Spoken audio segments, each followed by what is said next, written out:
बाद में हम उनको विवेकानंद कहते हैं।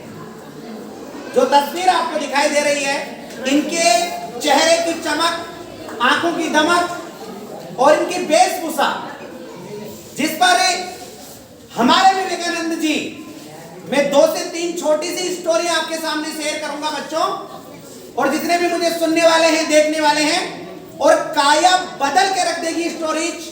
हम क्या सीख सकते हैं विवेकानंद के जीवन से? पहला और महत्वपूर्ण पॉइंट, विवेकानंद जी जब अपने स्वदेश से विदेश जा रहे थे धर्म सम्मेलन को संबोधित करने के लिए, तब जैसा आप भी विद्यालय में आते हैं अपने माँ बाप के चरण स्पर्श करके, वैसे उन्होंने मां शारदे के चरण स्पर्श करते हुए कहा, हे मां, मैं विदेश जाना चाहता हूं, मैं सफल होके आऊंगा या नहीं?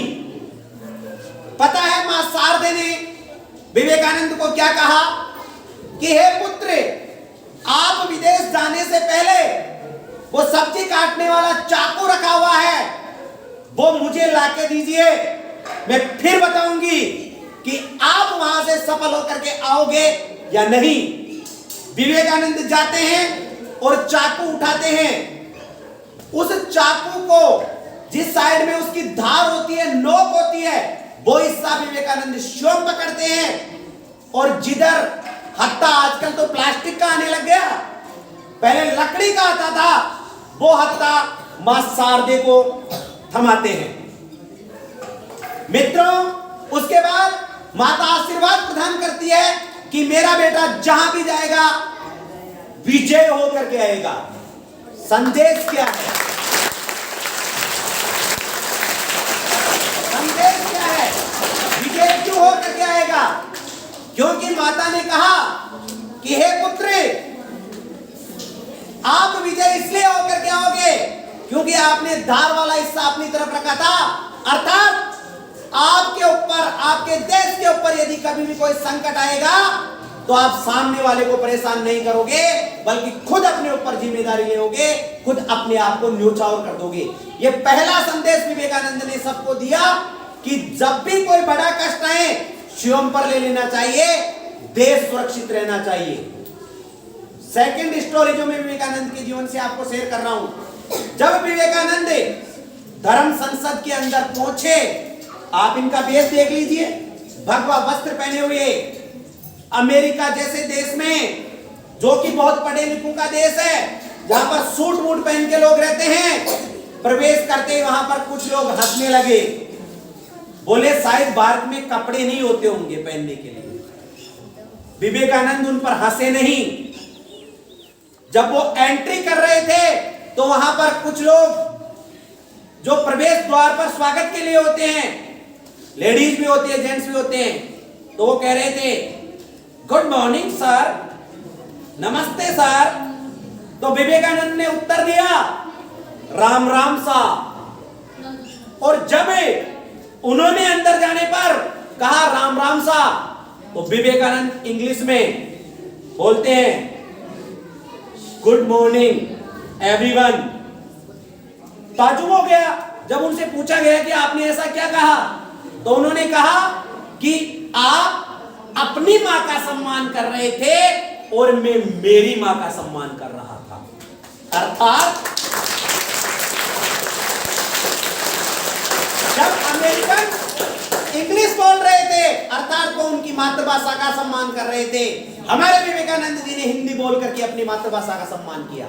और जब उन्होंने समझा कि जानता नहीं है, तो उन्होंने स्वयं अंग्रेजी बोल के दिखाई कि मेरे में ज्ञान कम नहीं है।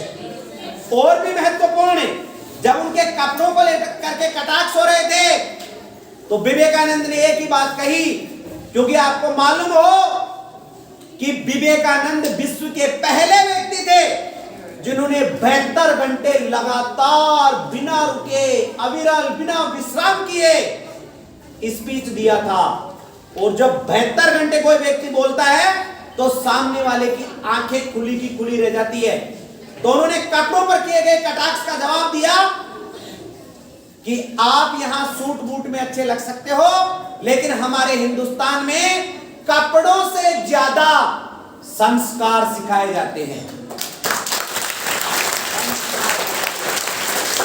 और आज पूरे विश्व के अंदर उस संस्कार की चर्चा होती है जो विवेकानंद ने सिखाया। सभी सुनने वालों से मैं बताना चाहता हूं, विवेकानंद के जीवन की एक बहुत ही खतरनाक चीज जो आज सबको लेसन देना चाहता हूं। अगर कभी आपके जीवन में भी ऐसा आ जाए शब्द पले तो इसको चुन लेना। तीसरा और अंतिम ये जो कहानी है विवेकानंद की, वो मैं इस अवसर पर शेयर करना हूं। वैसे तो मैं विवेकानंद पर 10-20 घंटे बोल सकता हूं, लेकिन आज ये अंतिम रहेगा क्योंकि आप वीडियो भी काफी लंबा हो जाएगा और सीखने के लिए पर्याप्त रहेगा। प्यारे बच्चों, मुझे सुनने वालों, जब विवेकानंद स्पीच देके बाहर निकल रहे थे, एक लेडीज उनसे इतनी प्रभावित हो जाती है, एक औरत उनसे इतनी प्रभावित हो जाती है, वो उनको बोलती है बाहर निकलते ही कि मुझे आप जैसा पति चाहिए, मुझे आप जैसा हस्बैंड चाहिए। ताज्जुब हो जाती है। विवेकानंद ने पूछा उनसे, बोले ऐसा क्यों? क्योंकि उससे जो बच्चा होगा वो आप जैसा बुद्धिमान होगा। विवेकानंद का तर्क सुनिए, जवाब सुनिए। आप और हम में से कोई होता तो हो सकता था हिल जाता वहां पे, क्योंकि वो देश ही पैसे वालों का था। विवेकानंद का जवाब सुनिए कि हे माता, उन्होंने माता कहा उसको। क्यों? क्योंकि मुझे मेरे से जो पुत्र होगा वो मेरा जैसा चाहिए। मैंने आपको मां कह दिया, मैं आपका ही पुत्र हो गया। विवेकानंद का आदर्श और संस्कार देखिए कि आपको मेरे से शादी करने की कोई जरूरत नहीं। आप मेरी मां हैं, मैं आपका पुत्र हूं। आपको विवेकशाली पुत्री चाहिए जो मैं मिल गया।